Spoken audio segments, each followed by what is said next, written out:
Chapter 1: From Chickens to Soldiers. The Rise of Heinrich Himmler.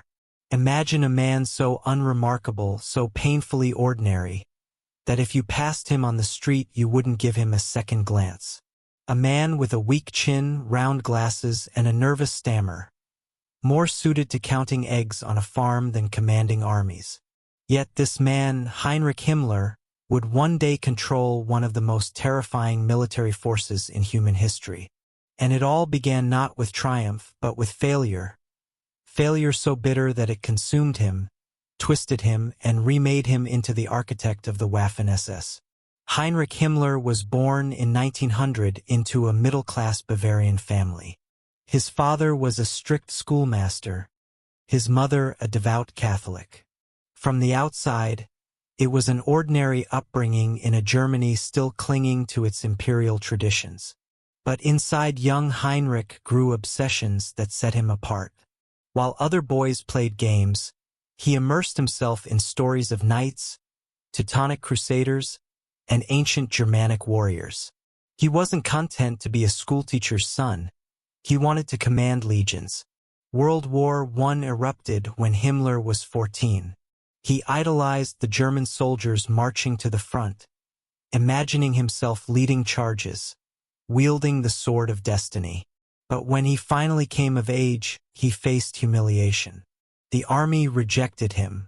The medical report was blunt: poor eyesight, weak constitution, nervous disposition. While millions of German boys fought and died in the trenches, Himmler stayed home, powerless, stewing in resentment. The rejection festered like a wound. After the war, Germany was broken, defeated, humiliated by the Treaty of Versailles, its people starving, its pride destroyed. For Himmler, this was not just national disgrace. It was personal vindication. If the strong had failed, perhaps the weak, the overlooked, the unworthy in the eyes of the army, still had a role to play. But his personal life only mirrored the collapse of the nation.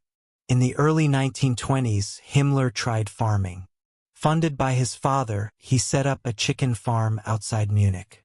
The venture was a disaster. Disease killed his flock, debt mounted. Neighbors mocked him as incompetent. Every day he stared at dying chickens, symbols of his own inadequacy. He had dreamed of greatness, yet here he was, an awkward, frustrated farmer tending sick birds. But in failure, Himmler found fury. He turned inward, obsessed over purity and strength, things he himself lacked. He began searching for something to give him meaning, a cause to lift him from mediocrity. That cause appeared in the form of a fiery Austrian ex-corporal, Adolf Hitler. Himmler joined the Nazi Party in 1923, not as a charismatic leader or heroic fighter, but as a functionary. He kept lists, organized meetings, handled paperwork, tasks others found boring. Yet this diligence made him useful. Hitler noticed. Himmler was invisible, but he was efficient, loyal, and utterly devoted. He wasn't a natural warrior, but he could build a system. And Hitler needed systems. By 1929, Hitler gave Himmler a task so small most Nazis dismissed it as meaningless. Lead the SS, a tiny bodyguard unit of about 300 men. But for Himmler, this was destiny. This was his empire in miniature. Where others saw insignificance, he saw potential. He would not just command bodyguards. He would create a new order, a brotherhood of warriors, loyal not to Germany or tradition, but to him and to Hitler. Himmler set about transforming the SS with the same obsessive energy that had once gone into his failed farm. He demanded purity, loyalty, and discipline.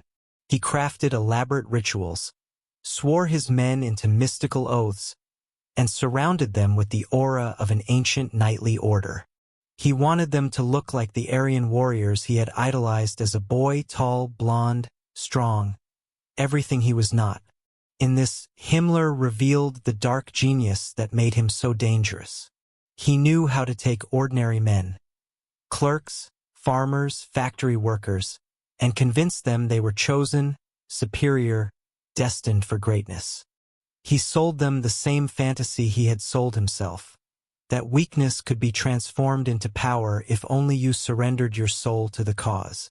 The SS began to grow, not just in numbers but in reputation. They were no longer merely Hitler's guards. They were a priesthood of violence, an elite caste set apart from the rest of Germany. Himmler whispered to them that they were not merely soldiers. They were guardians of destiny, heirs to the Praetorian Guard of Rome, to the knights of the Middle Ages. He gave them a mythology, and they believed it because it gave their lives meaning. But meaning came with blood. The SS were not meant to protect, they were meant to kill. Himmler's men proved their loyalty in 1934 during the Night of the Long Knives. When they murdered Hitler's rivals in cold blood, it was the moment when Himmler's order crossed from fantasy into reality, from oath to action. They had become executioners, bound not by conscience, but by obedience. And Himmler? For the first time in his life, he had power. The failed chicken farmer who couldn't keep birds alive now commanded thousands of men who would kill at his word. He had built an empire of loyalty from the broken souls of Germany. It would grow into nearly 1 million men from dozens of nations, all fighting for Hitler, all bound by Himmler's vision. And it all began here with one weak, rejected man who dreamed of being strong, and who turned his weakness into the most terrifying strength of all: the ability to build killers out of nobodies. Chapter 2: The Birth of the SS, Bodyguards or Brotherhood. Picture a ragged group of men in black uniforms in 1929, barely 300 in number, overlooked even by their fellow Nazis. To most, they were nothing more than bodyguards, hired muscle for Hitler's rallies. But to one man, Heinrich Himmler, they were the seeds of a new order. He believed that these ordinary Germans could be transformed into something greater, an elite brotherhood, sworn to a destiny that would outlive them all. This was the birth of the SS, and it would change history. When Hitler handed Himmler control of the SS, the unit was small, undisciplined, and unremarkable. The brown shirts of the SA outnumbered them by hundreds of thousands and carried the real muscle of the Nazi movement. To most observers, the SS was irrelevant. A ceremonial guard, little more than men in matching uniforms to escort Hitler through the chaos of Munich beer halls. But Himmler saw differently. To him, the SS was not a gang. It was the embryo of a future aristocracy. He poured into it all of his fantasies about order, purity, and destiny. If the SA was a mob, the SS would be a priesthood. Where the SA brawled in the streets, the SS would stand apart. Disciplined, silent, unyielding. Himmler's obsession with ancient warriors shaped everything. He designed rituals that gave the SS a sense of sacred mission. Recruits were sworn in at midnight ceremonies lit by torches, their hands raised in loyalty to Hitler. They swore not only to obey orders but to surrender their very selves, body and soul, to the cause of National Socialism. They became more than men, they were symbols, vessels of ideology. The uniforms reflected this transformation. Black tunics, silver skull insignia, dagger blades etched with the words, "My honor is loyalty." Every detail carried meaning. Where the SS brown shirts were crude and proletarian, the SS black was elegant, menacing, mystical. It projected an image of superiority that its wearers began to internalize. The SS attracted not the strongest or bravest, but men hungry for purpose. Farmers, shop clerks, failed students, they were ordinary, often unremarkable, but they craved belonging. Himmler knew it. He offered them what life had denied them, a sense of being chosen. He turned their emptiness into fanaticism. By 1930, membership had swelled from a few hundred to tens of thousands. Himmler handpicked those he believed could embody his vision. Tall, blonde, blue-eyed. Though in practice he accepted many who looked nothing like his ideal. It wasn't about what they were. It was about what they could be made to believe. The SS began to distinguish itself in subtle ways. At rallies, they stood silent, stone-faced, unlike the rowdy SA. Their very stillness was intimidating. They projected calm, discipline, inevitability. Hitler noticed the difference. He began to trust them more than the stormtroopers who had carried him to power. Himmler told his men a story, that they were not just Hitler's guards, but the heirs of a tradition stretching back to Rome's Praetorian Guard, to Charlemagne's Knights, to Napoleon's Old Guard. There had always been an elite, a chosen few who defended leaders and carried empires. Now, he said, the SS were that elite for the reborn Germany. It was manipulation, but it worked. For men who had lived through humiliation, defeat in war, unemployment, poverty, this promise of greatness was irresistible. The SS offered not just a job, but an identity. Yet with growth came danger. The streets of Weimar Germany were violent. Communists hunted SS men specifically, seeing them as symbols of the rising Nazi threat. Reports flowed in of recruits ambushed, beaten to death, shot in alleys. Each death became propaganda. Himmler told his men that they were martyrs in a holy war. Every comrade killed was proof that the SS was feared, that they were special. The SS learned to embrace death as part of their identity. They were not meant to live ordinary lives. They were meant to die for Hitler. This radical devotion set them apart even from other Nazis. While the SA reveled in chaos, the SS stood for cold, ruthless order. And that difference would matter. For when Hitler needed loyalty tested by blood, it was the SS he turned to, not the SA. By 1933, when Hitler seized power, the SS numbered over 50,000. Still smaller than the SA, but growing, disciplined, and, above all, fanatically loyal. Himmler's dream of transforming nobodies into an army of chosen men was becoming real. But the SS was not yet fully baptized. That moment of true transformation, the moment when it would prove its worth through murder, was still to come. And when it arrived, it would catapult Himmler's order from obscurity into infamy. The night of fire and betrayal was drawing near. The night of the long knives. Chapter 3: Blood Loyalty. The Night of the Long Knives. June 30th, 1934. Across Germany, doors were kicked open before dawn, and men who had once marched shoulder to shoulder with Hitler were dragged from their homes. Some were shot in courtyards. Others were executed in prison cells. Friends killed friends. Comrades turned on comrades. The operation was swift, brutal, and decisive. It was called the Night of the Long Knives, and it was the moment when Heinrich Himmler's SS proved that they were not just guards. They were executioners who would kill without hesitation, even if it meant murdering their own brothers. The early 1930s were years of triumph for the Nazi Party. Hitler had risen from a fringe agitator to the Chancellor of Germany, and millions of Germans cheered him as the savior of the nation. But behind the pageantry lay tension. The stormtroopers, the SA, were restless. Their leader, Ernst Röhm, commanded over 400,000 men, dwarfing the German army and even the SS. Röhm dreamed of revolution, of turning his brown-shirt thugs into the new military elite of Germany. For Hitler, this was both a blessing and a threat. Röhm was an old friend, a man who had fought beside him in the beer hall putsch of 1923. But Röhm's ambitions were dangerous. The German army, still powerful despite Versailles restrictions, despised him. Business leaders whose support Hitler needed feared him. Even within the Nazi Party, whispers spread that Röhm wanted to replace Hitler himself. In the shadows, Heinrich Himmler and his SS watched and waited. They were still small compared to Röhm's vast stormtrooper legions, but Himmler sensed opportunity.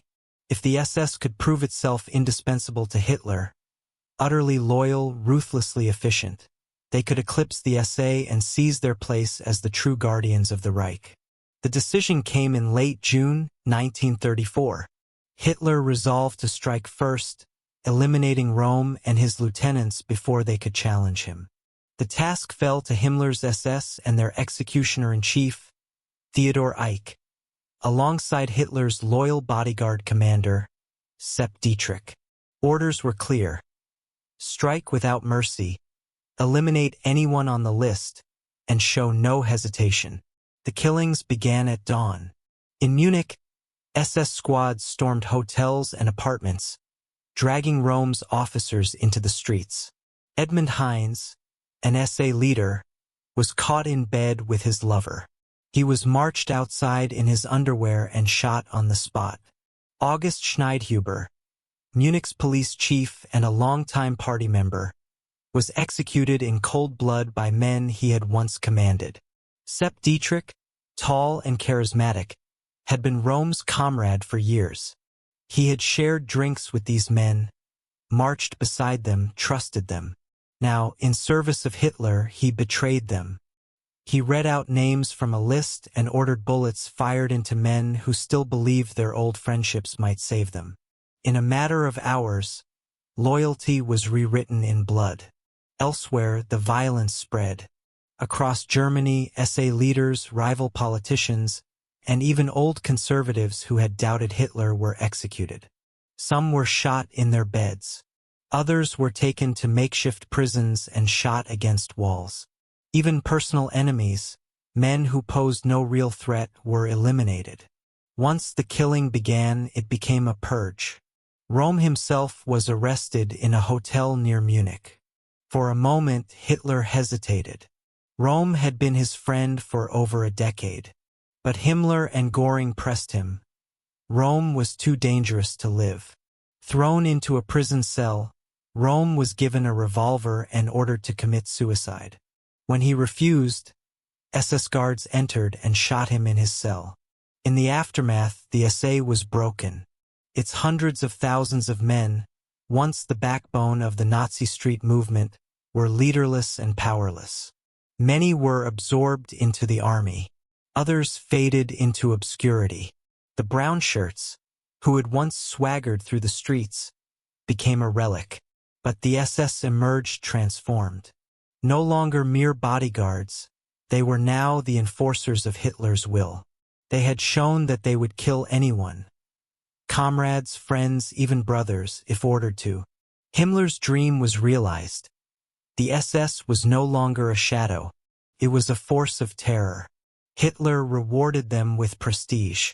In speeches, he justified the purge as necessary to save Germany from treason. Officially, only 85 men were executed. In truth, the death toll was likely in the hundreds, perhaps even over 1,000. But no one dared challenge the numbers. Those who might have spoken were already dead. For Sepp Dietrich, the night of the long knives was a personal turning point. He had crossed a line that could never be uncrossed. He had murdered his friends in cold blood and bound himself to Hitler with betrayal. For Himmler, it was vindication. The SS had proven themselves. They had graduated from ritualistic brotherhood to ruthless executioners. The world had seen political purges before. But this was different. This was not just about eliminating rivals. It was about forging a new order of men who would kill without conscience and obey without question. The SS had passed their first true test, and their loyalty had been sealed with blood. From this night forward, the SS was no longer just a guard unit. They were Hitler's blade, silent, sharp, and merciless. And Himmler, the failed farmer who had once dreamed of greatness, now held in his hands the perfect weapon.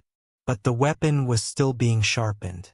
For Himmler knew that an army built on loyalty alone was not enough. It needed training, it needed indoctrination, and above all, it needed men who could kill not just comrades, but anyone. And so began the next step, the creation of the perfect soldier. Chapter 4: Soldiers of Iron Will, the training machine of Felix Steiner. Imagine stepping into a training ground where failure meant death, where live grenades were placed on helmets, where tanks rolled directly over recruits lying in shallow graves, and where survival depended not on skill but on surrendering your humanity. This wasn't a scene from a nightmare, it was the SS officer training schools created under Felix Steiner. Here, young men were broken down, rebuilt, and turned into something far more dangerous than soldiers. They were turned into killers who could obey without conscience. Felix Steiner was not a typical Nazi. Born in 1896, he was a career officer from the old Prussian tradition. He had fought in the First World War and seen how the old codes of honor collapsed in the face of modern warfare.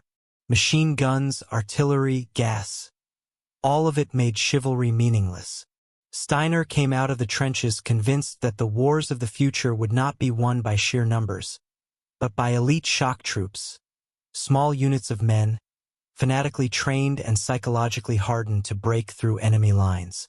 When Himmler offered him command of an SS regiment in the mid-1930s, Steiner saw his chance. Unlike the rigid, tradition-bound German army, the SS gave him total freedom to experiment. He wasn't interested in politics. He was interested in building the perfect warrior. Himmler was delighted. Steiner's vision aligned perfectly with his own dream of an elite brotherhood that could surpass the army. The first training camp was set up at Dachau, just yards away from Himmler's concentration camp. That was no coincidence. The screams of prisoners carried over the walls, a constant reminder of the price of failure. Recruits quickly understood. This wasn't the regular army. This was something darker. The physical training was brutal. 6 a.m. runs in full gear, 20 miles through mud and snow. Obstacle courses designed to be nearly impossible. Hand-to-hand combat drills where broken bones were normal, and those who couldn't keep up were beaten by instructors or expelled in disgrace. But Steiner wasn't satisfied with physical toughness. He wanted something more terrifying: psychological obedience. His exercises became infamous. In one drill, recruits were ordered to stand perfectly still while instructors placed live grenades on their helmets. The grenades had 4-second fuses, and the instructor would remove them at the last moment. Move too early, you failed. Move too late, you died. The lesson was simple. Suppress fear, suppress instinct, and trust only authority. Another exercise was even more grotesque. Recruits were ordered to lie in shallow pits while 30-ton tanks drove directly over them, missing their heads by inches. If they panicked, if they tried to stand, the tank would crush them. Several recruits died this way. For Steiner, this was acceptable. Casualties were part of the process. He wasn't building men. He was building weapons. Those who survived described the transformation in chilling detail. One young recruit, Karl Brenner, joined because his girlfriend admired the black SS uniform. At first, he was terrified. The first time a tank rolled over him, he vomited uncontrollably. But the instructors forced him to repeat the drill again and again, until by the 20th time he lay still without feeling anything. "The first time I thought I was going to die," he later wrote in his diary. "The 10th time I stopped caring if I died. The 20th time, I realized I was already dead inside." That was exactly what Steiner wanted. Live-fire exercises were routine. Recruits assaulted trenches while machine guns fired real bullets just above their heads. Sometimes the aim was off. Sometimes men were hit. Injuries weren't mistakes, they were lessons. Pain was part of the conditioning. If a man bled but still crawled to finish his objective, he passed. If he broke down, he was discarded. But the most insidious part of Steiner's program wasn't the physical danger. It was the erosion of identity. Recruits were forbidden from using their first names. They were reduced to numbers, ranks, and functions. Personal history was erased. A farmer's son from Bavaria was no longer Karl. He was an SS man, a vessel for ideology. Every lecture reinforced the same idea. You are not an individual. You are part of something eternal, something destined. You are the continuation of Germanic warriors, of Rome's Praetorian Guard, of medieval knights. And above all, you are superior. Others are weak, corrupt, inferior. Your purpose is to conquer them, destroy them, rule them. It was cult indoctrination disguised as military training. Away from family, subjected to endless propaganda, exhausted and brutalized, the recruits began to believe it. The suffering bonded them. When you endure hell alongside your comrades, you will believe anything that gives meaning to your pain. By 1939, Steiner's program had become a factory for fanatics. 6 months of training could transform an ordinary young man into an officer who could kill without hesitation. The failure rate, once over 80%, dropped as the system perfected itself. Those who survived were hardened in body, but more importantly, hollowed in soul. The graduates went on to lead SS divisions across Europe. Men like Fritz Witt, who commanded Hitler Youth at Normandy, and Kurt Meyer, who earned fame and infamy on the Eastern Front. They were celebrated as elite soldiers, but in truth they were products of a machine that had stripped them of conscience. Steiner himself may have convinced himself he was creating warriors, but in reality he was manufacturing killers. Not men who fought because they had to, but men who fought because they had been taught to feel nothing at all. For Himmler, this was perfect. The SS no longer needed to be larger than the army. They were something else entirely. They were men who could kill without flinching, obey without question, and destroy without remorse. They were no longer bodyguards. They were the cutting edge of a new, terrifying vision of war. And the first victims of this new breed would not be enemy soldiers. They would be children, because Himmler's next step was even darker, the weaponization of Germany's youth. Chapter 5: The Stolen Childhood, Hitler Youth as an Army Factory. Imagine your 10-year-old son rushing home from school, excited about a weekend camping trip. He packs his bag, brimming with anticipation. Except this camp isn't about hiking or friendship. It's about learning to march, chant oaths to Adolf Hitler, and practice war games that teach him to see his neighbors not as people, but as enemies to be eliminated. This was not an option. It was mandatory. By the late 1930s, childhood in Germany no longer belonged to families, it belonged to the Reich. The transformation began under a man few outside Nazi circles would have expected: Baldur von Schirach. Born in 1907 to a German father and an American mother, his great-grandfather had been a Union officer in the American Civil War, a man who fought to free the slaves. Yet Schirach would become Hitler's Reich youth leader, tasked with molding an entire generation into instruments of National Socialism. The irony was lost on him. When Hitler came to power in 1933, Germany already had a rich network of youth organizations, Boy Scouts, church groups, hiking clubs, choirs, sports leagues. Within 2 years, Schirach destroyed them all. The method was ruthless. Infiltration, intimidation, accusations of disloyalty, and finally, outright bans. One by one, independent groups were crushed, their members absorbed into the Hitler Youth. Resistance was dangerous. Parents who refused to send their children were fined, imprisoned, or branded as enemies of the state. By 1939, membership was compulsory. Every German boy and girl between 10 and 18 wore the uniform. Childhood had been nationalized. For boys, the program was deceptively familiar at first. Camping trips, uniforms, badges, songs around campfires, it looked like scouting. But the content was darker. Knot tying became grenade drills. Map reading was taught as preparation for future invasions. Even games were militarized.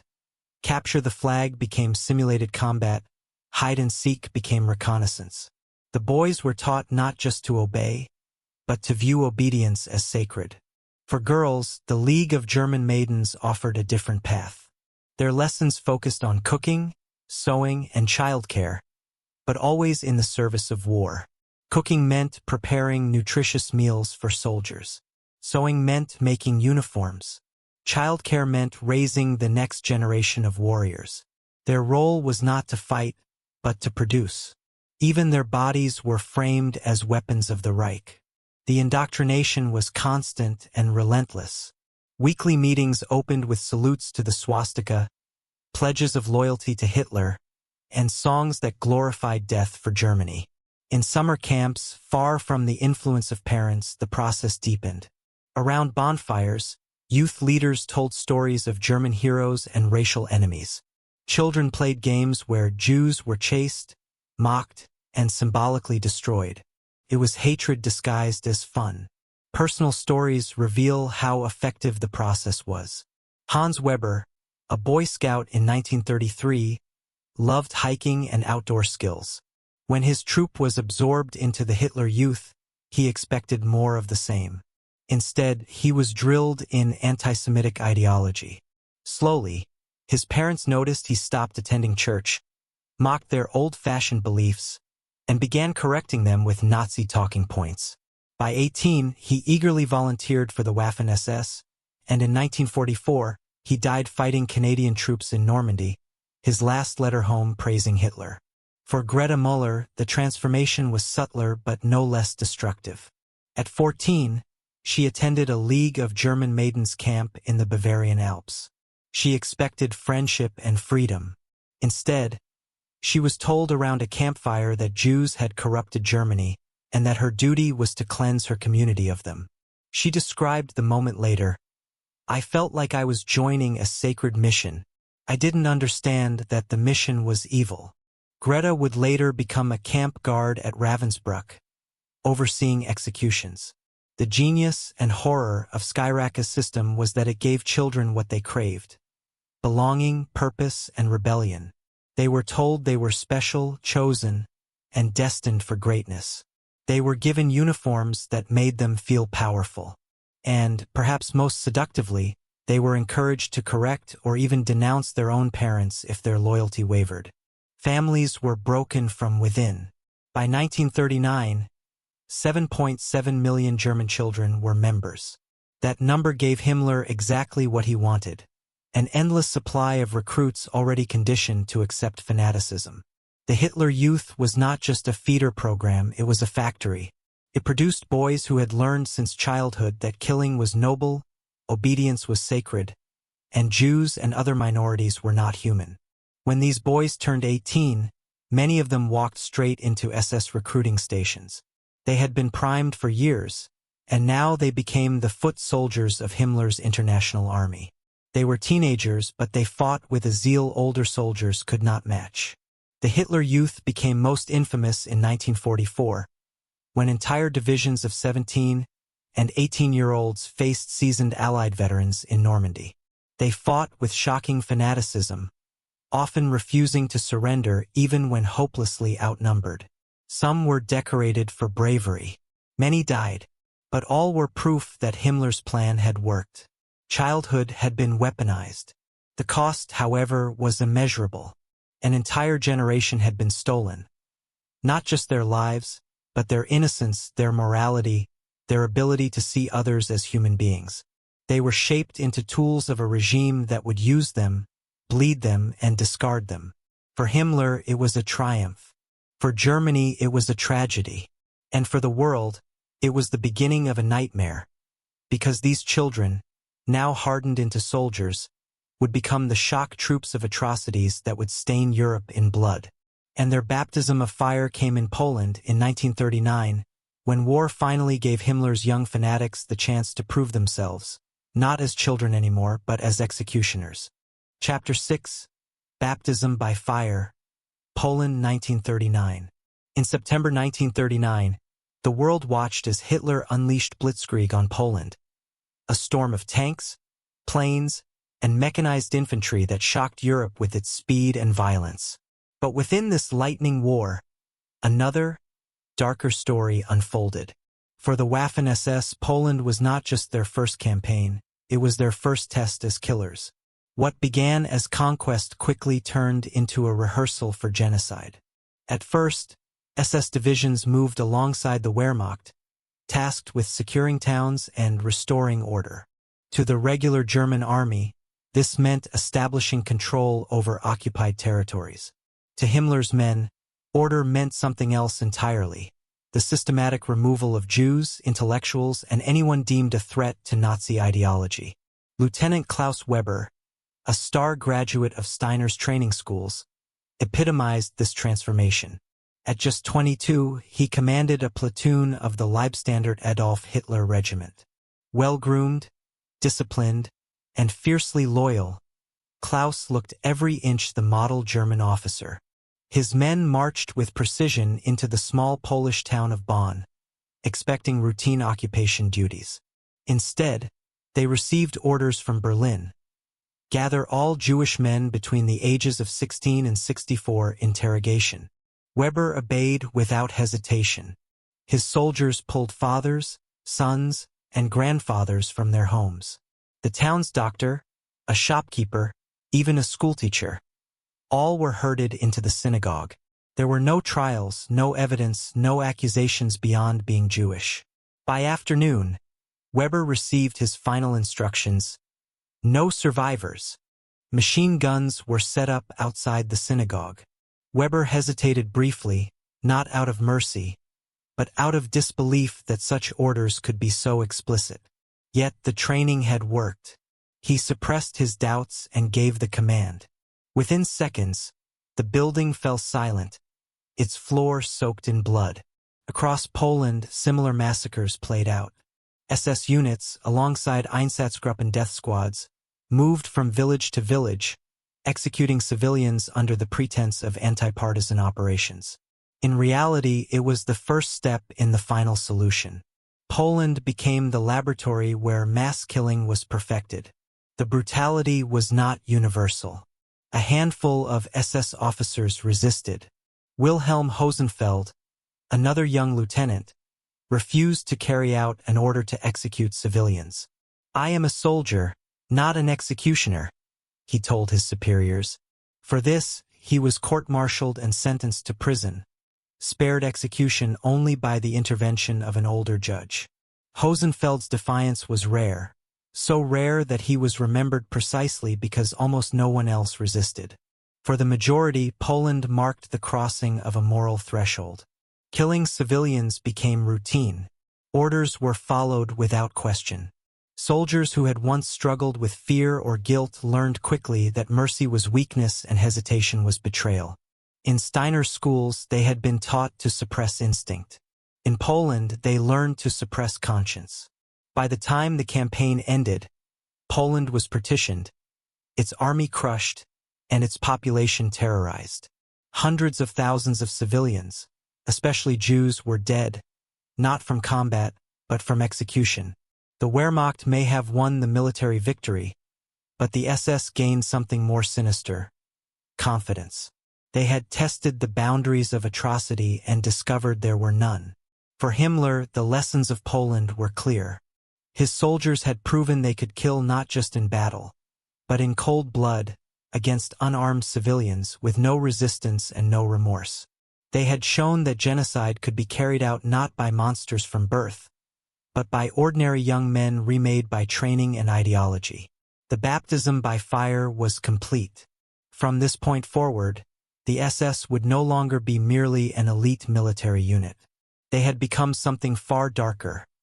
A machine for extermination, cloaked in the uniform of a soldier.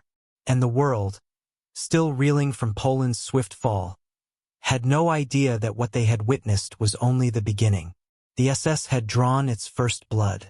Soon, in France, it would take more, and not just from civilians but from prisoners of war who believed surrender meant safety. Chapter 7: La Paradis. The massacre that was denied. In May 1940, the German blitzkrieg swept through France with devastating speed. The world watched in shock as entire armies crumbled in weeks. To much of Europe, German soldiers appeared disciplined and professional, efficient conquerors who fought clean, decisive battles. But behind this facade, the SS was writing a very different story. In a small French village called La Paradis, 97 captured British soldiers learned the hard way that surrender meant nothing when facing Himmler's men. The soldiers of the Royal Norfolk Regiment had been ordered to hold a farmhouse against overwhelming German forces. Surrounded, low on ammunition, and cut off from reinforcements, they fought until they had no choice but to surrender. Exhausted, wounded, and unarmed, they expected to be taken prisoner under the protections of the Geneva Convention. Their captors were men of the SS Totenkopf Division, commanded by Obersturmführer Fritz Knocklein. Before the war, Knocklein had been a schoolteacher, a man entrusted with shaping young minds. But Steiner's schools and Himmler's ideology had reshaped him into something else, a ruthless officer trained to see enemies not as human beings, but as problems to be solved. Instead of accepting the British surrender, Knocklein ordered the prisoners marched to a barn. The men shuffled in confusion, some limping from wounds, others supporting their comrades. As they lined up against the wall, they noticed 2 machine guns being positioned. At first, some refused to believe the obvious. Surely, they thought they would be transported to a camp. But whispers among them spread, "They're going to shoot us." The order came swiftly. The machine guns opened fire, mowing down row after row of defenseless men. Those who fell wounded cried out in pain, only to be silenced by close-range shots from SS troops walking among the bodies. The barnyard became a killing ground. Within minutes, 95 British soldiers lay dead. Miraculously, 2 men survived, Privates Albert Pooley and William O'Callaghan. Wounded and buried beneath their comrades, they lay still as German boots stepped over them, as rifles prodded the corpses to confirm death. When night fell, they crawled from the pile of bodies and stumbled across the countryside until they reached safety. Their survival ensured that the truth of La Paradis would not be buried forever. Yet at the time, their testimony was dismissed. British authorities, still clinging to notions of civilized warfare, refused to believe their accounts. Reports of German atrocities were brushed aside as exaggerations or propaganda. It was easier, politically and psychologically, to believe that the enemy was brutal in combat but honorable in victory. For Pooley and O'Callaghan, this disbelief was almost as painful as the massacre itself. Meanwhile, Knocklein was celebrated within Germany as a capable officer. His ruthlessness was not condemned, it was rewarded. Himmler's SS had once again proven its hardness, its willingness to go beyond the limits of conventional war. The massacre at La Paradis was seen by the SS leadership not as a crime but as a demonstration of proper SS spirit. For the men who carried out the killings, this became a turning point. The lesson was clear. Mercy was weakness, and murder was loyalty. If they could execute prisoners of war without hesitation and face no consequences, then nothing was forbidden. The act itself was absorbed into the larger narrative of SS identity, the idea that they were not bound by the same rules as other soldiers. It was only after the war, in 1948, that Fritz Knocklein faced justice. Testimony from Pooley and O'Callaghan, combined with evidence gathered by investigators, exposed his crimes. He was convicted of war crimes and executed by hanging. Yet his final statement showed no remorse. He insisted he was a good soldier who had followed orders and done his duty. This pattern would repeat again and again. SS officers committing atrocities, later defending themselves with the excuse of obedience, as if surrendering their conscience absolved them of responsibility. It was not just an individual failing, it was the system Himmler had built, a system that trained men to kill not reluctantly, but as a natural extension of their duty. La Paradis was not the largest massacre of the war. It did not claim thousands of lives, nor did it make international headlines at the time. But it revealed a truth that would echo across Europe. Wherever the SS marched, rules of war ceased to exist. Prisoners, civilians, even children, none could expect mercy. For the Waffen SS, France was a rehearsal.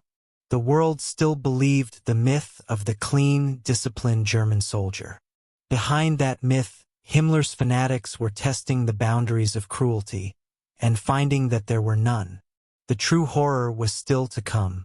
Because in 1 year, these same divisions would march east into the Soviet Union, where they would no longer be limited by witnesses, treaties, or the eyes of the Western world. In the vastness of Russia, the SS would have free rein to become what Himmler had always intended, the world's most efficient killers. Chapter 8, Barbarossa, The Devil Unleashed. On June 22, 1941, Hitler unleashed the largest invasion in history, over 3 million German soldiers pouring into the Soviet Union. Tanks rolled across vast plains, dive bombers screamed through the skies, and in the first weeks, entire Soviet armies collapsed under the ferocity of blitzkrieg. To the world, it looked like another lightning victory. But within this storm, the Waffen SS had a darker mission. For them, Barbarossa was not just war, it was ideological crusade, a war of extermination. From the very beginning, orders were clear. This was no ordinary campaign. The Soviet Union was not just an enemy state. It was, in Hitler's words, a nest of subhumanity. Commissars, Jews, partisans, entire populations were marked for destruction. For the regular army, this meant brutal occupation. For the SS, it meant something else entirely: mass murder on an unprecedented scale. SS divisions advanced alongside Einsatzgruppen, mobile killing squads tasked with cleansing newly conquered territories. Villages were encircled. Their Jewish populations marched to the outskirts, stripped of belongings, and executed in pits hastily dug into the earth. At first, soldiers fired reluctantly, aiming high or missing deliberately. But hesitation was punished. Commanders enforced discipline with threats, and slowly the killing became mechanical. At Babi Yar, near Kiev, the horror reached its peak.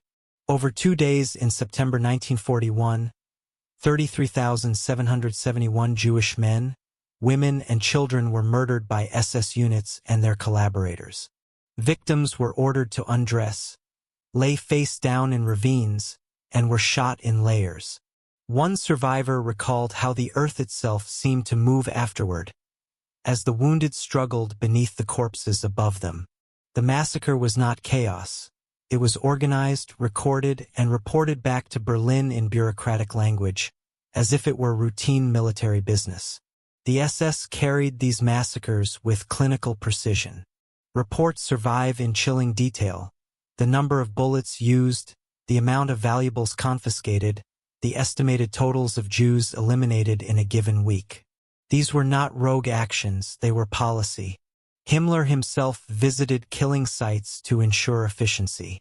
Witnesses described him nearly fainting at the sight of executions, but instead of halting them, he ordered his men to develop more humane methods that would evolve into gas chambers. The brutality was not limited to Jews. Soviet prisoners of war, millions of them, were executed en masse or starved to death in open-air camps. Political commissars, identified by their uniforms, were singled out and shot immediately upon capture. Civilians suspected of aiding partisans were hanged in public squares as warnings. Entire villages were burned to the ground. Barbarossa was not just about conquest. It was a campaign of annihilation. For the Waffen SS soldiers themselves, the war changed them irrevocably. In Poland and France, some still hesitated, still saw their victims as people. In the Soviet Union, hesitation was crushed by the sheer scale of violence. Killing became daily work, normalized by repetition. When you execute 100 people, the mind resists. When you execute 1,000, the mind adapts. By the 10,000, the victims are no longer seen as human beings at all. Yet not all were silent. A handful of Wehrmacht officers sent complaints to Berlin about the massacres, arguing that such brutality dishonored the German army. Their protests were ignored. Some were transferred, others silenced. The machine rolled on. The SS had been unleashed and nothing, not conscience, not law, not morality, stood in their way. For ordinary villagers across Ukraine, Belarus, and Russia, the arrival of the SS meant terror. Stories spread quickly. If the black uniformed soldiers marched into your town, someone would die. Mothers hid their children in cellars. Priests begged for mercy. Communities scattered into forests. Yet mercy never came. The SS brought fire and blood wherever they went, leaving behind mass graves and smoldering ruins. The war in the East revealed what Himmler's creation truly was. No longer could anyone pretend that the Waffen SS were simply elite soldiers. They were the armed wing of genocide, their rifles as essential to the final solution as the gas chambers that would follow. By the end of 1941, Germany had advanced deep into Soviet territory. Moscow stood within reach, and the Reich seemed invincible. But beneath the surface of triumph lay a dark truth. The SS had crossed a moral threshold that could never be reversed. They were no longer just warriors of a cause. They were executioners of entire peoples. And as the Russian winter closed in, turning the tide of war, the SS would discover that even as they killed without mercy, they were not immune to suffering. The cold and hunger would humble them, and desperation would drive them to acts even more horrifying than executions. Chapter 9, Diaries of Darkness, Witness to Murder. The massacres in the East were not chaotic. They were planned, organized, and, most chilling of all, recorded. SS officers, tasked with reporting back to Berlin, wrote detailed accounts of executions as though they were documenting logistics or supply deliveries. These reports, preserved after the war, reveal not just what happened, but how men transformed slaughter into paperwork. Daily and weekly reports from Einsatzgruppen were often addressed to Reinhard Heydrich, Himmler's right-hand man and one of the chief architects of the Holocaust. They included tables with precise figures: how many Jews executed, how many partisans eliminated, how many communists liquidated. Each column added up to thousands of deaths, reduced to neat statistics. One such report from Einsatzgruppe recorded, in the period between October 16th to October 31st, 1941, 4,934 Jews executed. There was no emotion, no moral reflection, just numbers. Entire communities with lives, families, and histories vanished into lines of text. But it wasn't only official documents. Personal diaries of SS men reveal how killing seeped into their lives. Kurt Werner, an officer in Einsatzgruppe D, wrote in his journal about shooting women and children near Odessa. His words were disturbingly casual. The children were weeping. It was unpleasant. But orders are orders. In another entry, he complained not about the killing itself, but about the strain it placed on his men's nerves. Too much blood, he wrote, is difficult for the stomach. Heinrich Himmler himself was deeply concerned about this strain. During a visit to Minsk in 1941, he watched an execution of 100 Jews. Witnesses said he turned pale, nearly fainting as bullets tore through men and women who fell into a pit. But rather than halting the killings, Himmler ordered a more efficient system to spare his men's psychological burden. That order would evolve into the development of gas chambers. Yet even in their horror, some diaries show how killing became normalized. One soldier, describing a massacre in Lithuania, wrote, "Afterwards we had dinner. The meal was excellent. The roast was tender. The jarring juxtaposition of mass murder and mundane daily life reveals the most terrifying truth. Atrocity became routine. Men could shoot hundreds in the morning and share jokes over stew in the evening. For some, the writing was not confession but pride. Officers described their achievements as proof of their unit's efficiency and loyalty. In letters home, they boasted of their service, framing genocide as military duty. To families in Germany, they wrote of fighting Bolsheviks and bandits, carefully omitting that most of their victims were unarmed civilians. Historians later called these documents the bureaucracy of murder. It was not rage or chaos that fueled the Holocaust. It was order. It was men who filled out forms, counted bullets, and balanced death tolls like accountants. But diaries also capture the cracks in this facade. Some men confessed privately that nightmares haunted them. One wrote that he could still hear the cries of children in his sleep. Another admitted that vodka had become essential to carry out executions. Alcohol, not ideology, became the salve for guilt. Still, very few refused. The machine was too strong, the peer pressure too immense. To resist meant being branded a coward or worse, a traitor. Most chose silence, obedience, and complicity.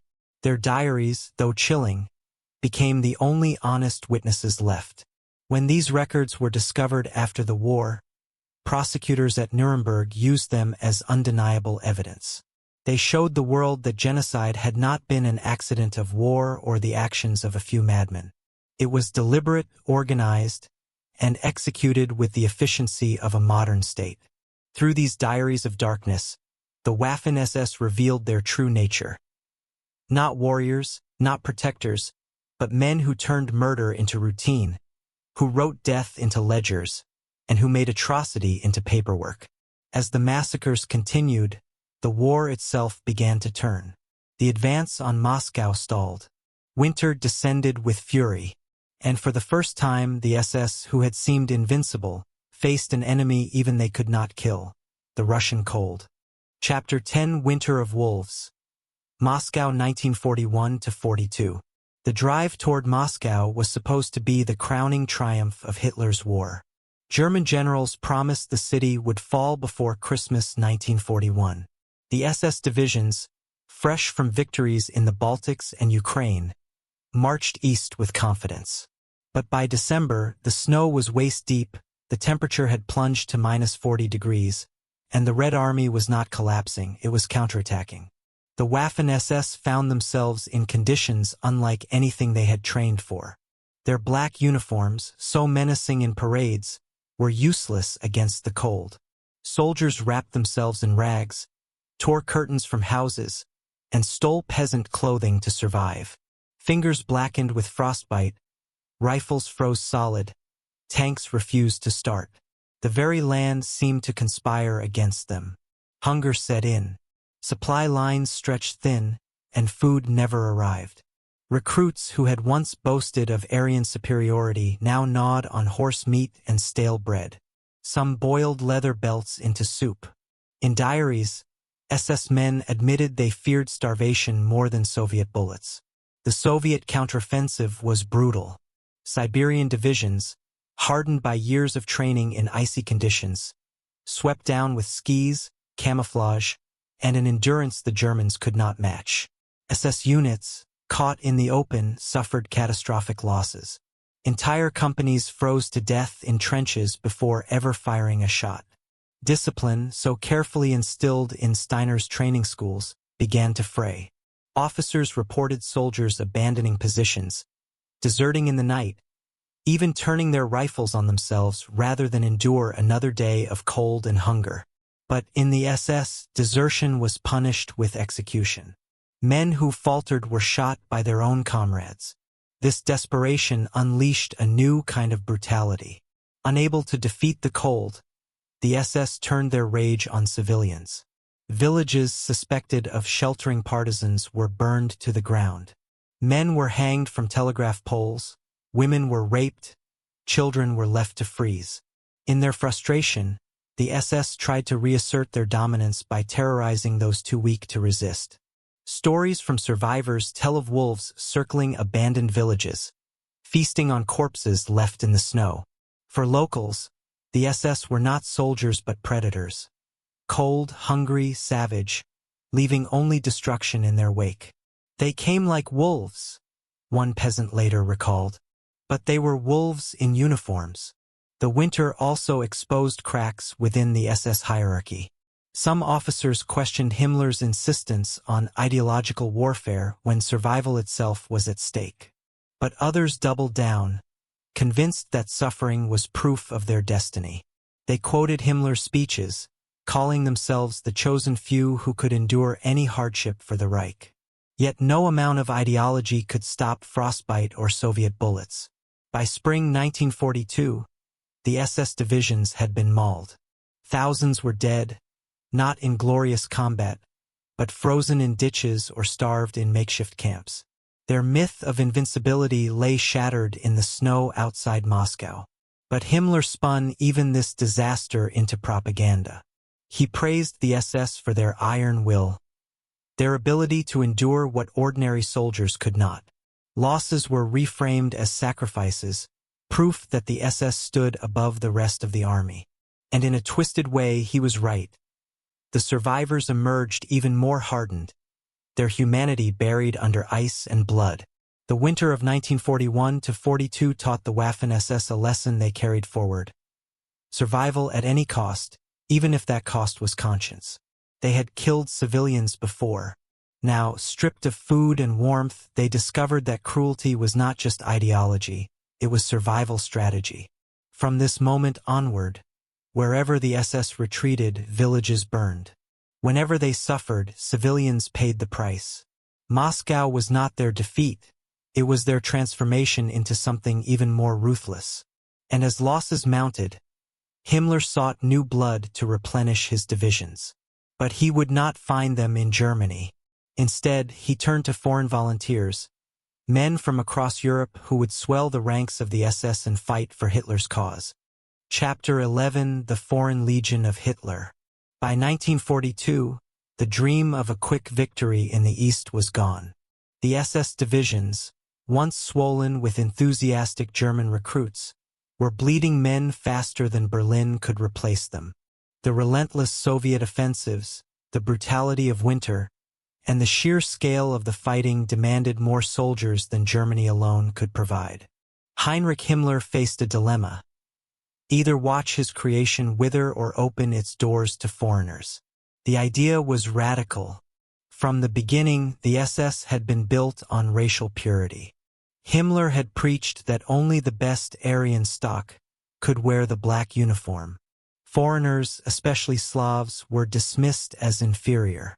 But desperation forced compromise. To save his army, Himmler began recruiting men from across occupied Europe.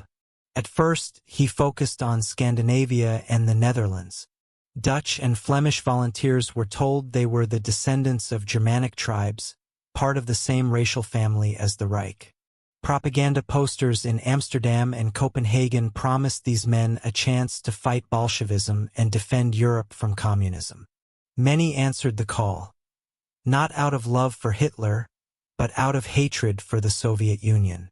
The Nordland Division, made up of Norwegians and Danes, became one of the most prominent foreign SS units. Its volunteers were paraded as examples of Aryan solidarity. Tall, blond men marching under swastikas, proof of Himmler's claim that the SS was more than German, it was pan-European. From Belgium came the Walloon Legion, led by Léon de Grelle, a charismatic fascist politician who saw in Hitler a model for his own ambitions. De Grelle's speeches electrified his followers, and he became one of the most infamous foreign faces of the Waffen SS. For Himmler, de Grelle was a propaganda jewel, a man who claimed openly that he loved Hitler more than his own father. But not all recruits came from Himmler's racial favorites. As casualties mounted, the SS opened its doors wider.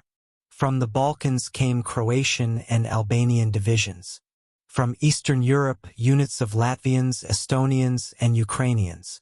By 1943, even Muslim volunteers were enlisted, most famously the Handschar Division from Bosnia, which fought under the SS flag with imams as chaplains. The Waffen SS had become an international legion, a strange mosaic of languages, cultures, and motivations. Some joined for ideology, fanatical hatred of communism, belief in fascism, or devotion to Hitler. Others joined for survival, lured by promises of food, pay, or the chance to avoid persecution. And some joined simply out of coercion, forced conscription disguised as volunteering. For the Germans in the SS, this expansion created tension. Many resented fighting alongside men they had been taught were inferior. Himmler tried to solve this contradiction by creating a hierarchy. German divisions remained the elite, while foreign units were placed under stricter control, often sent to the hardest fronts to prove themselves. Despite this, foreign volunteers gained reputations for fanaticism. Latvian and Estonian SS units became notorious for their role in massacres of Jews and partisans. The Bosnian Handschar division left a trail of atrocities across the Balkans. In many cases, these men fought with a desperation that matched or even surpassed their German counterparts. By 1944, almost half of the Waffen SS was non-German. From France, Belgium, the Netherlands, Norway, Denmark, Finland, Hungary, Romania, and beyond, men wore SS runes on their collars. Himmler proudly declared that the SS was not just a German army, it was a crusading order defending Europe against Bolshevism. In his mind, it was the rebirth of a medieval knightly brotherhood, united not by nationality but by ideology and obedience. But beneath the propaganda lay a grim reality. Many foreign divisions were poorly trained, badly equipped, and treated as expendable. Casualty rates were horrific. Entire units were destroyed in battles they were unprepared for, thrown into hopeless situations as cannon fodder for the Reich's crumbling war machine. The myth of an international SS was powerful, but the truth was uglier. It was an army of desperation. Men fighting for causes they barely understood, dying for a Reich that saw them as tools, not brothers. Still, their presence had lasting consequences. The Waffen SS was no longer just Germany's army of fanatics. It had become Europe's. From the fjords of Norway to the fields of Croatia, thousands had pledged themselves to Hitler's war, ensuring that the stain of SS brutality spread across the continent. And behind the propaganda posters and oaths of loyalty lay the human question. Why did they join? The answers were as varied as the nations they came from. Fear, hunger, hatred, ambition, and sometimes genuine belief. Chapter 12, Fanatics in Uniform. Why Foreigners Fought. By 1943, the Waffen SS had grown into a multinational force unlike anything Europe had seen before. It was no longer just a German elite, it was a patchwork of men from nearly every corner of the continent. Dutch, French, Danes, Norwegians, Croats, Latvians, Ukrainians, Hungarians, even Spaniards and Bosnians. Thousands put on the black uniform and swore loyalty to Hitler. The question remains, why? For some, the answer lay in ideology. Across Europe, fascist movements had sprung up in the 1930s, inspired by Hitler's rise. Men like Leon Degrelle in Belgium or Vidkun Quisling in Norway saw Nazism not as foreign tyranny but as the future of their own nations. Their followers believed they were part of a grand crusade, defending Europe against Bolshevism. Joining the SS was, to them, an honor and a duty. Others were driven by hatred. In the Baltics, decades of Soviet oppression had left deep scars. When German forces arrived in 1941, many Latvians and Estonians saw them not as occupiers but as liberators. Joining the Waffen SS was, in their eyes, a chance for revenge against Moscow. The Germans exploited this hatred, portraying the war as a holy struggle against communism. For many, survival was the real motive. Life in occupied Europe was harsh. Food was scarce, jobs were gone, and collaboration often meant the difference between life and starvation. The SS offered steady pay, uniforms, and meals.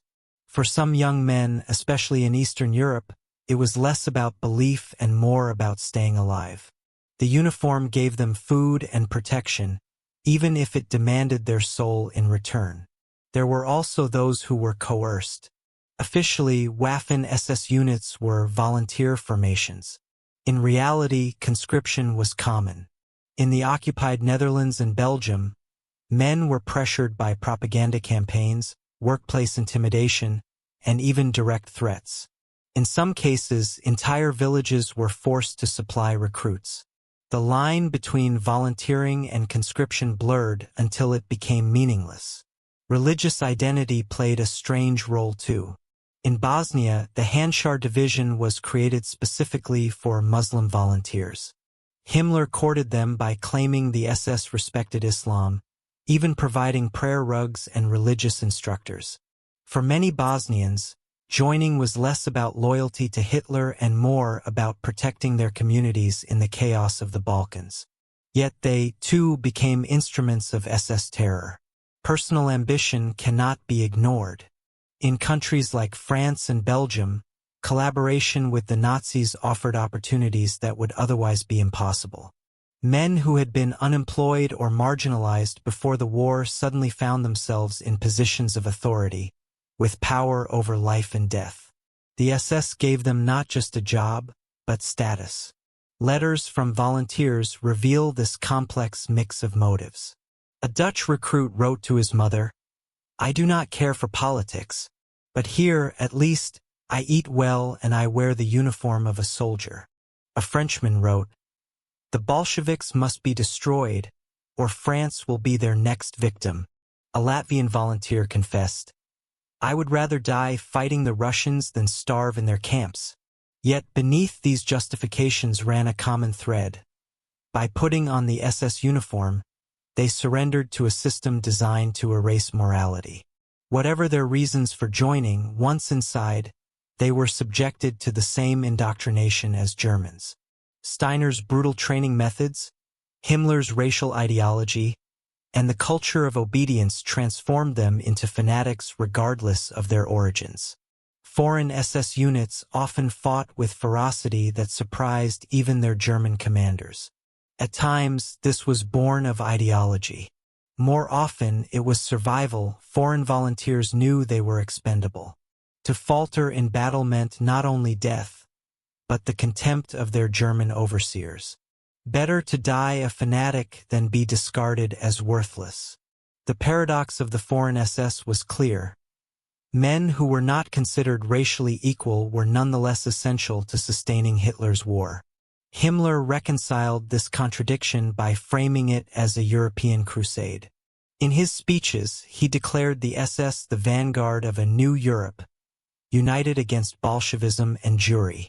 It was propaganda, but it gave foreign volunteers a sense of belonging to something larger than themselves.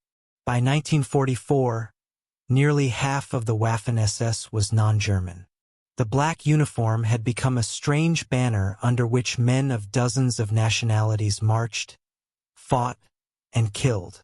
Each had their reasons: ideology, revenge, ambition, survival, but once inside, all became part of the same machine. And that machine was about to turn its full attention to the Balkans, where the Waffen SS foreign divisions would leave a trail of destruction that scarred entire nations. Chapter 13: The Balkan Inferno. By 1943, the Balkans had become one of the most violent corners of Europe. The region was a patchwork of occupied territories, puppet regimes, and resistance movements. Yugoslavia, in particular, erupted into chaos. Partisans loyal to Tito waged guerrilla war. Royalist Chetniks fought their own battles, and Axis collaborators added to the bloodshed.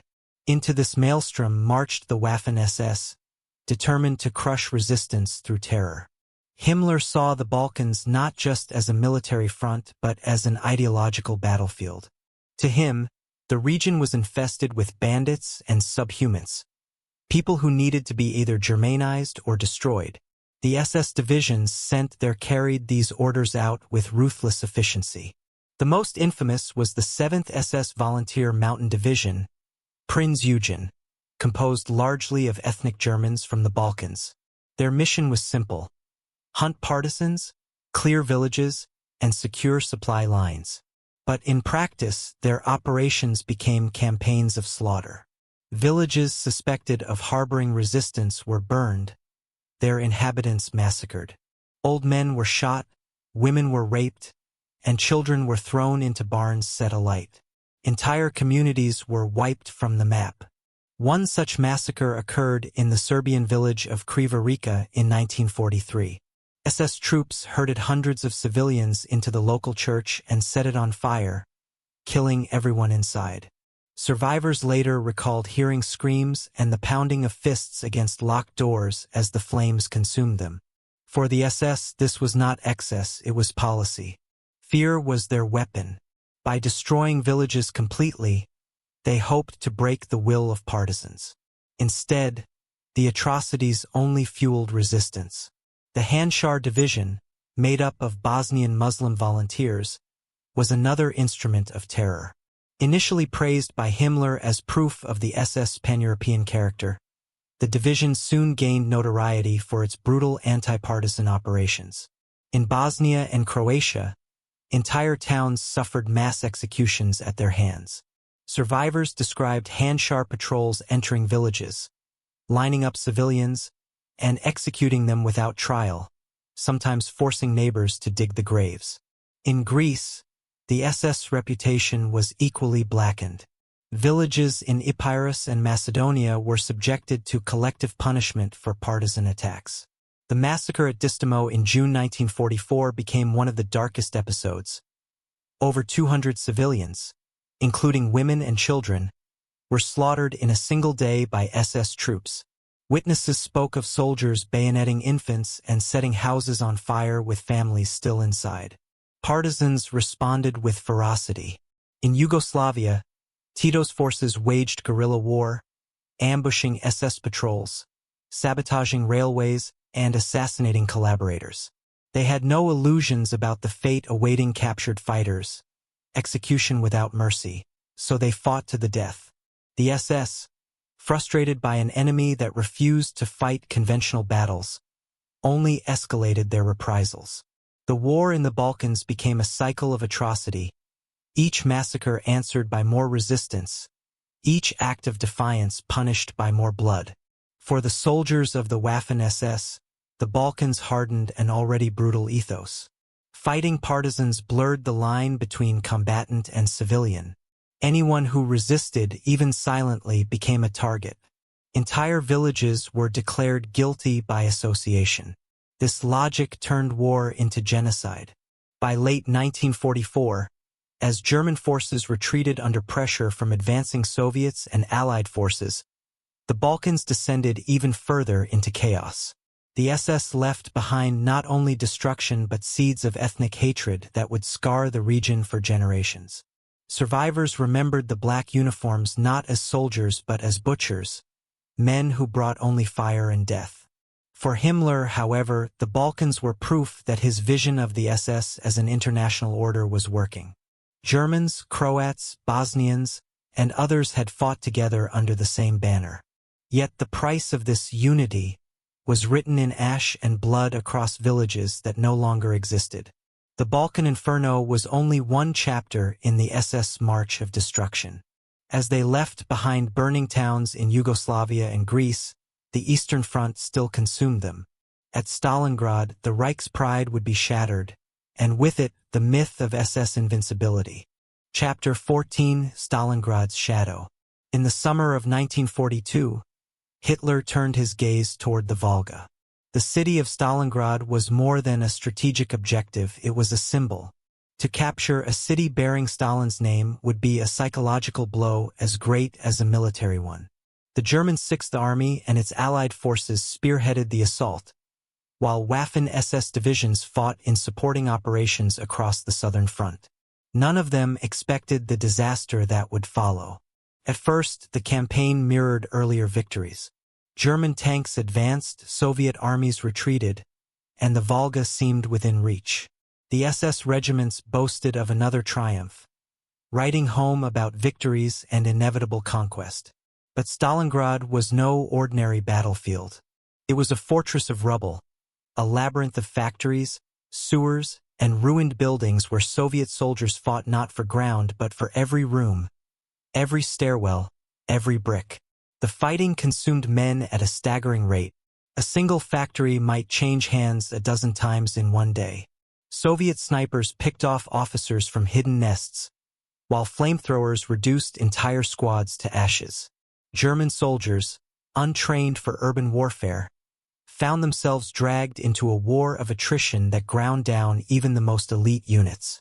Though the Waffen SS were not the primary force in Stalingrad itself, Their divisions in the surrounding areas felt the shockwaves of the disaster.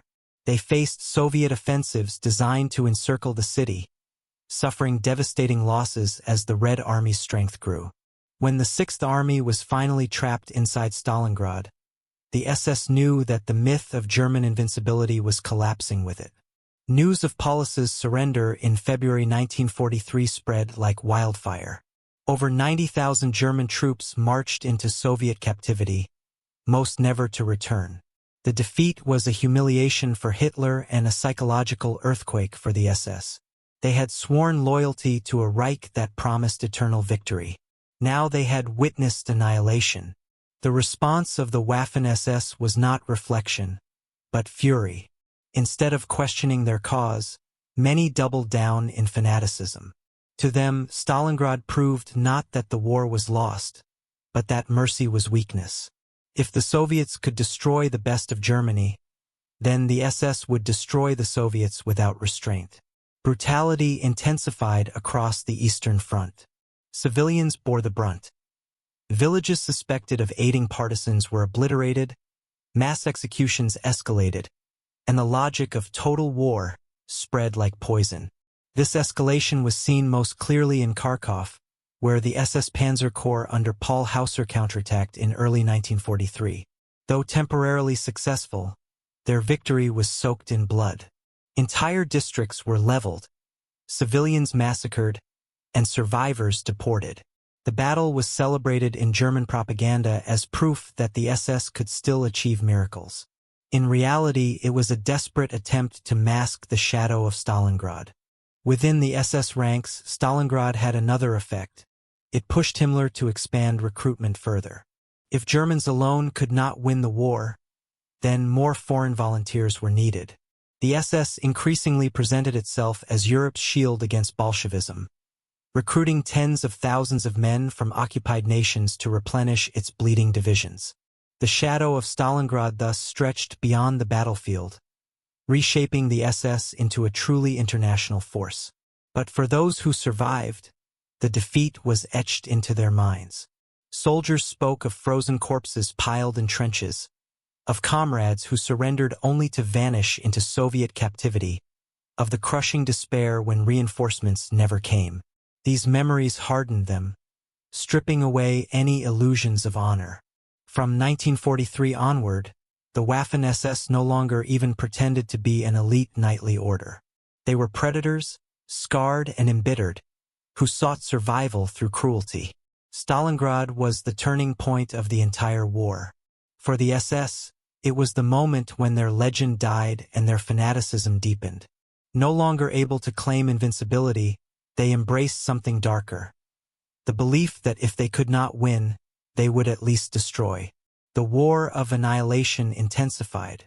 In Ukraine and Belarus, whole populations would soon feel the consequences of this desperation, as the SS turned occupied lands into killing fields under the banner of racial war. Chapter 15: The War of Races. The defeat at Stalingrad did not soften the SS. It radicalized them.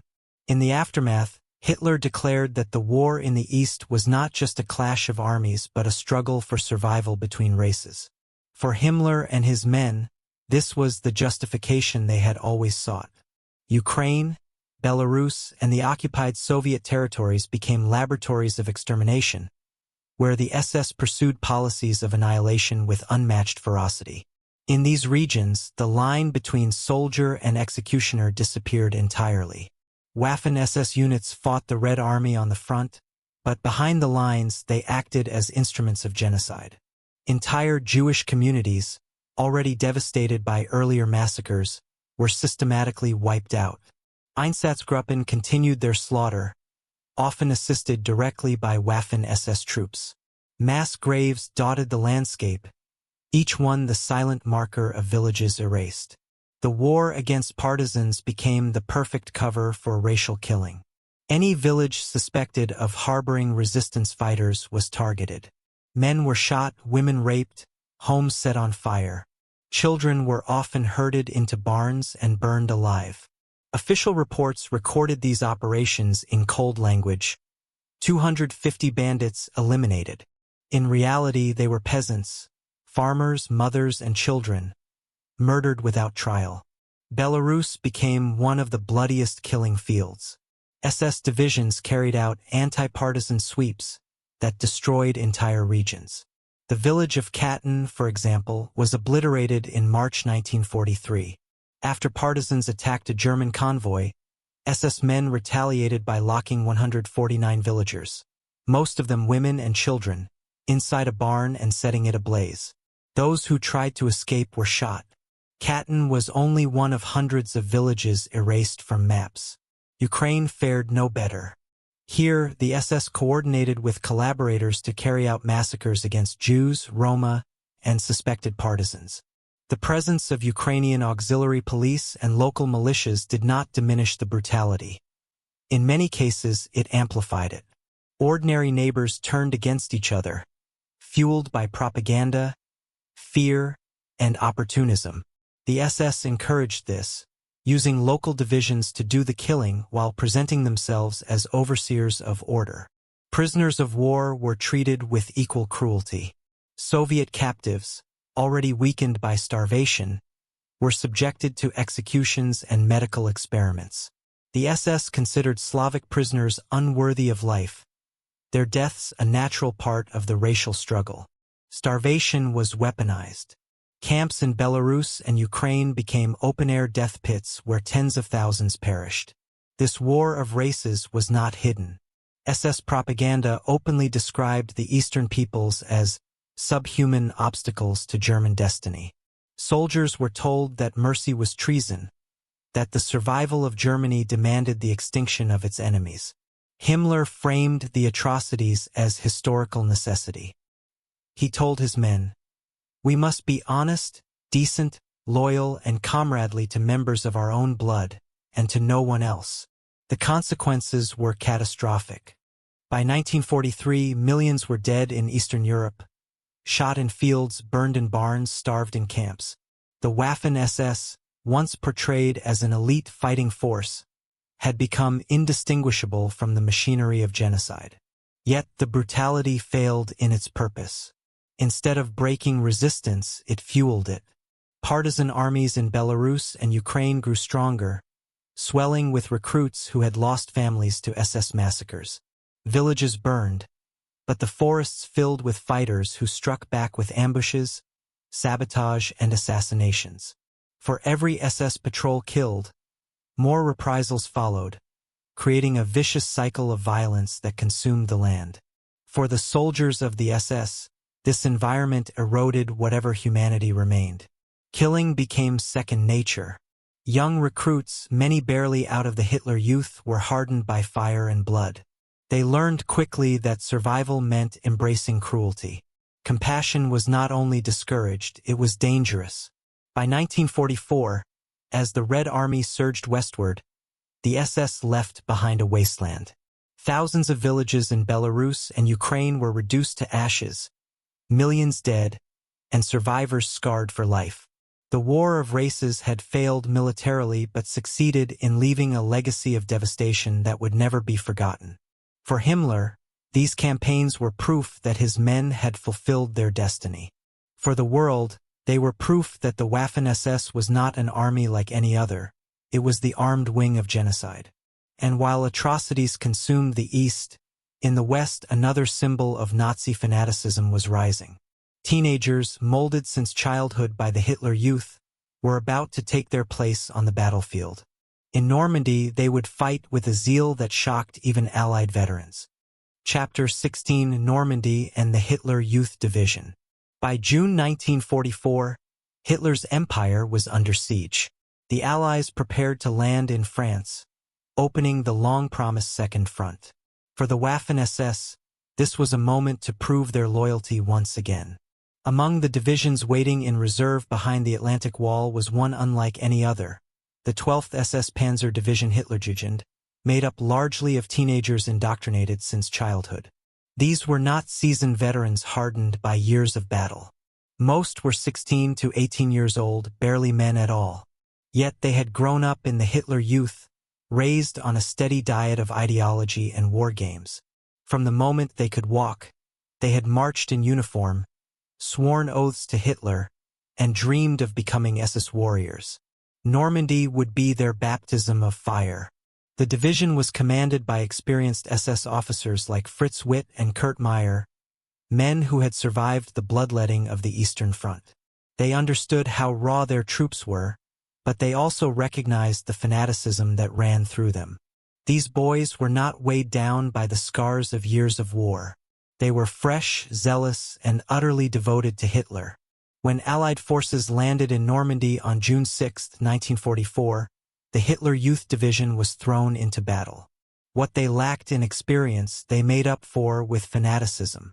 Accounts from Canadian and British soldiers who faced them describe shocking determination. These teenagers fought to the death, launching reckless counterattacks, often refusing to surrender even when surrounded. In one clash near Caen, a Canadian unit captured several Hitler Youth soldiers. Expecting frightened boys, the Canadians were stunned by their defiance. One prisoner spat at his captors and shouted, "We will win yet! Heil Hitler!" The officers realized that these were not ordinary conscripts. They were fanatics molded from birth. But their fanaticism came at a terrible cost. Casualties were staggering.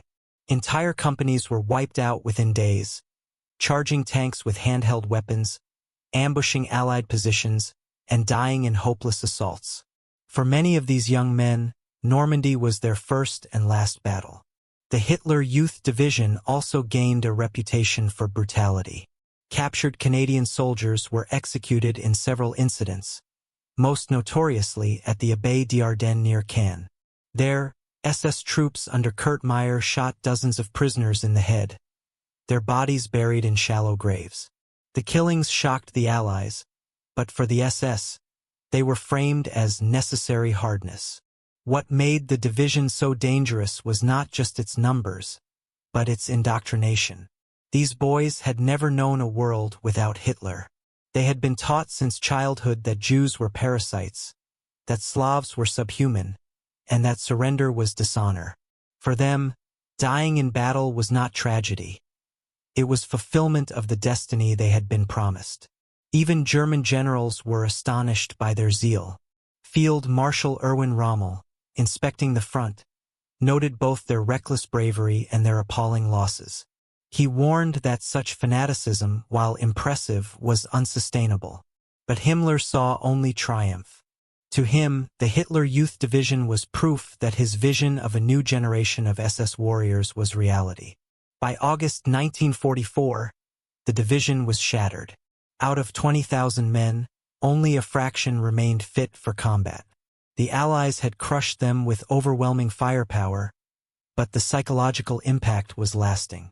Facing the Hitler Youth Division, Allied soldiers realized that the Nazi regime had succeeded in forging children into fanatics willing to die without hesitation.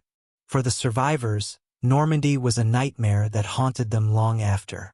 Many carried guilt for atrocities committed under orders, while others clung to the belief that they had fought for a noble cause.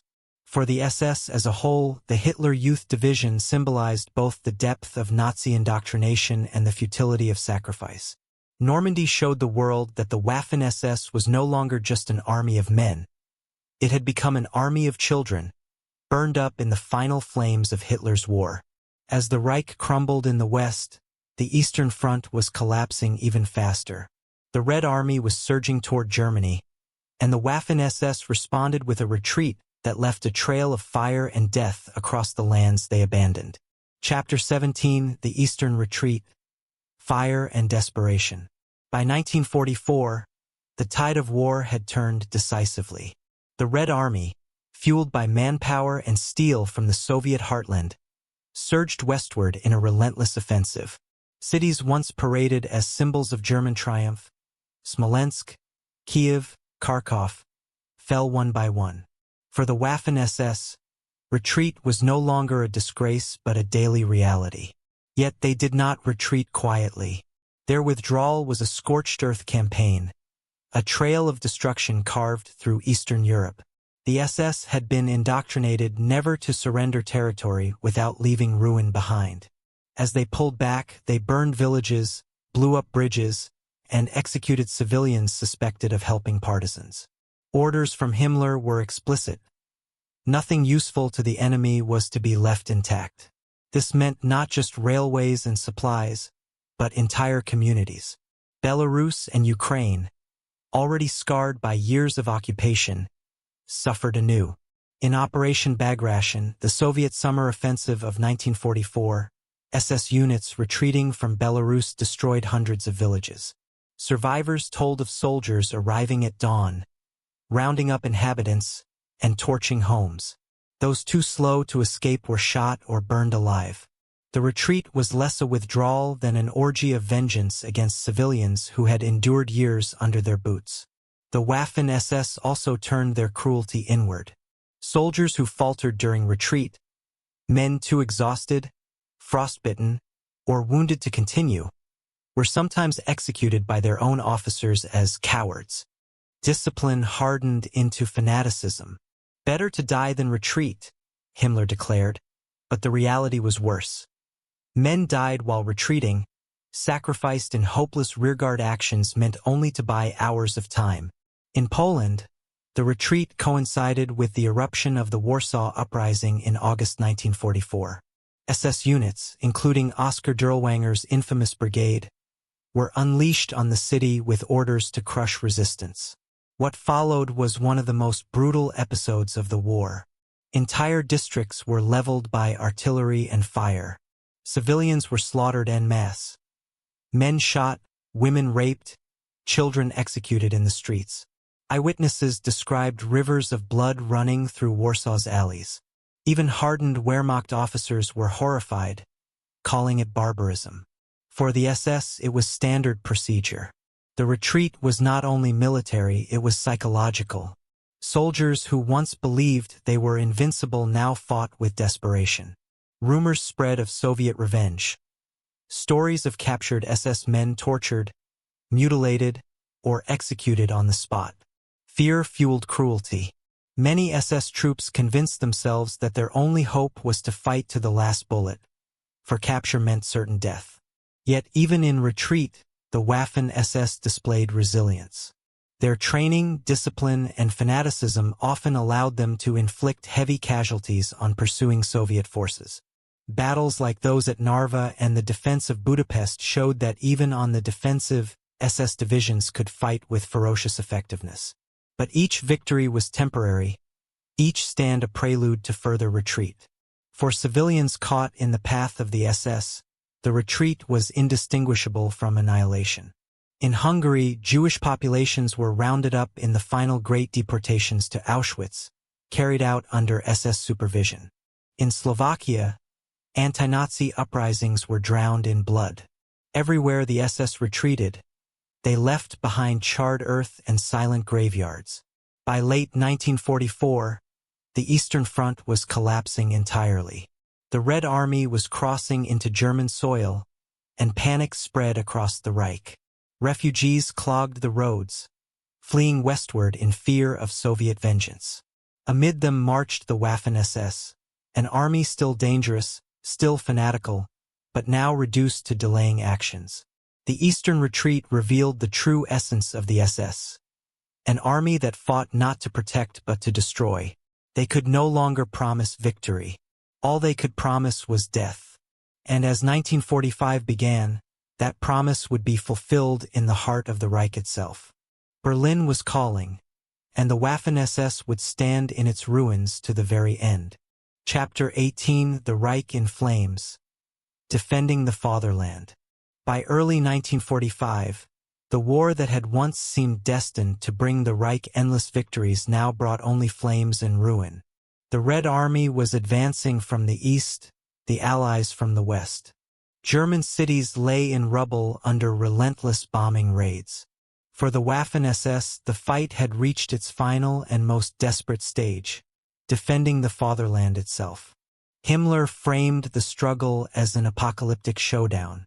In speeches, he called on his men to embody the spirit of the ancient Teutonic Knights, to fight with fanatical devotion even as defeat loomed.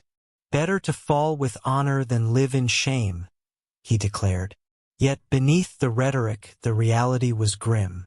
The Waffen SS was no longer a finely trained elite.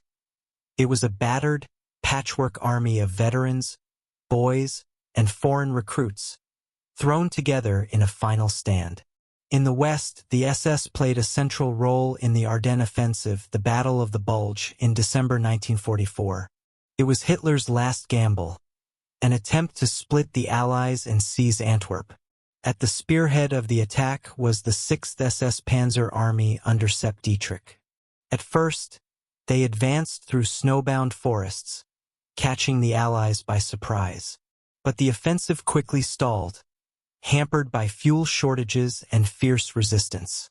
The SS gained infamy not for victory, but for massacre. At Malmedy, SS troops under Joachim Paper executed 84 American prisoners of war, gunning them down in a frozen field. The incident became a symbol of the SS barbarity, reminding the world that even in retreat, they carried atrocity with them. In the East, the struggle was even more desperate.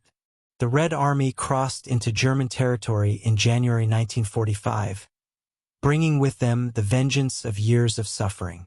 Villages in East Prussia, Pomerania, and Silesia saw SS units fighting rearguard battles, often to the last man. But civilians paid the highest price. Fear of Soviet reprisals drove millions westward in freezing conditions, clogging roads with carts and families. Amid this chaos, the SS imposed their own brand of terror, executing deserters, forcing civilians into last-ditch militias, and burning villages to deny them to the enemy. Berlin itself became the final stage. As Soviet artillery thundered, SS units dug in among the ruins of the capital. The Hitler Youth Division, already bled white in Normandy, was now reinforced with boys even younger, some barely 14, fighting with Panzerfausts against Soviet tanks. Fanaticism replaced strategy. Himmler's dream of an SS order of warriors had become an army of children and old men dying in the rubble of their own city. Foreign SS volunteers, too, shared in the Reich's funeral pyre. French, Dutch, and Scandinavian divisions were among those defending Berlin in its final days. Their presence was both tragic and ironic. Men from across Europe, who had once dreamed of Hitler's new order, now perished in the ruins of his empire. Inside Berlin, the SS fought with ferocity, but also with despair. Soldiers scrawled messages on ruined walls. "We fought for Germany, not for Hitler, and better death than Bolshevism." Some still clung to ideology, while others fought simply because there was no escape. Surrender to the Soviets often meant execution on the spot. As the city fell, SS units carried out their final atrocities. Suspected deserters were hanged from lampposts. Civilians accused of defeatism were shot. The black uniform, once a symbol of pride in the streets of Nuremberg rallies, was now the uniform of death in a city reduced to ash. When Hitler committed suicide on April 30, 1945, many SS men fought on, refusing to believe or refusing to accept. But the end was inevitable. By May, Berlin was in Soviet hands and the Reich had collapsed. The SS, which had begun as a guard for Hitler, ended as his funeral guard, dying in the rubble of the capital they had sworn to protect. For the world, these last battles cemented the Waffen SS legacy. An army that combined military skill with ideological fanaticism, bravery with atrocity, and discipline with savagery. Their defense of the Reich was not noble. It was destructive, dragging civilians and cities into the abyss with them. And when the guns finally fell silent, a new battle began. Not for conquest, but for justice. Across Europe, the world demanded that the SS answer for their crimes. Chapter 19, Judgment. The Trials of the SS. When the guns finally fell silent in May 1945, Europe lay in ruins. Cities were rubble, millions were dead, and survivors staggered through a landscape of ash and grief. Among the victors' most urgent questions was how to deal with those responsible for the horrors. For the Waffen SS, the reckoning came swiftly. No longer parading as Hitler's elite warriors, they now stood in docks, accused of crimes that shocked the conscience of the world. At Nuremberg, the Allied powers convened the International Military Tribunal to put Nazi leaders on trial. The SS was not treated as a normal army but as a criminal organization. The evidence was overwhelming. Massacres in France, Belgium, and the Balkans. Mass shootings in Poland, Ukraine, and Belarus. The operation of concentration camps. The recruitment of children into fanatical divisions. Documents, photographs, and testimonies painted a picture of an army that had been not just soldiers but executioners. The Waffen SS tried to defend itself with the same refrain. We were only soldiers. They insisted they were no different from the regular army, the Wehrmacht. Lawyers argued that many SS men had been conscripts, forced into service. They claimed they were honorable fighters tainted only by the actions of a few. But witnesses told another story. Survivors of massacres described black uniformed men who executed civilians without hesitation. Former prisoners recounted SS guards who beat, starved, and murdered with cruelty that went beyond orders. Even German generals testified that the SS had acted with barbarity that set them apart from the army. One of the most damning pieces of evidence came from the SS itself. The reports of Einsatzgruppen killings, carefully recorded by officers. These documents, filled with cold statistics of thousands executed, stripped away any pretense of innocence. They revealed murder as policy, not accident. The tribunal declared the SS a criminal organization. Membership alone was considered grounds for prosecution, though exceptions were made for those proven to have been conscripted without involvement in atrocities. Leading figures like Sepp Dietrich, Paul Hauser, and Kurt Meyer were tried for specific crimes, from massacres of POWs to atrocities against civilians.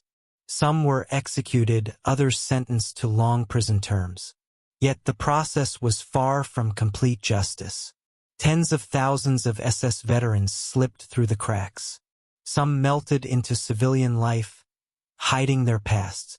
Others fled abroad, to South America, to the Middle East, to any place that would take them. Networks like the Ratlins helped them escape, aided by sympathizers who saw them as soldiers rather than criminals. Still, the Nuremberg verdict carried weight. It branded the SS for what it truly was. Not an army of heroes, but a criminal enterprise built on blood. For survivors, this recognition mattered.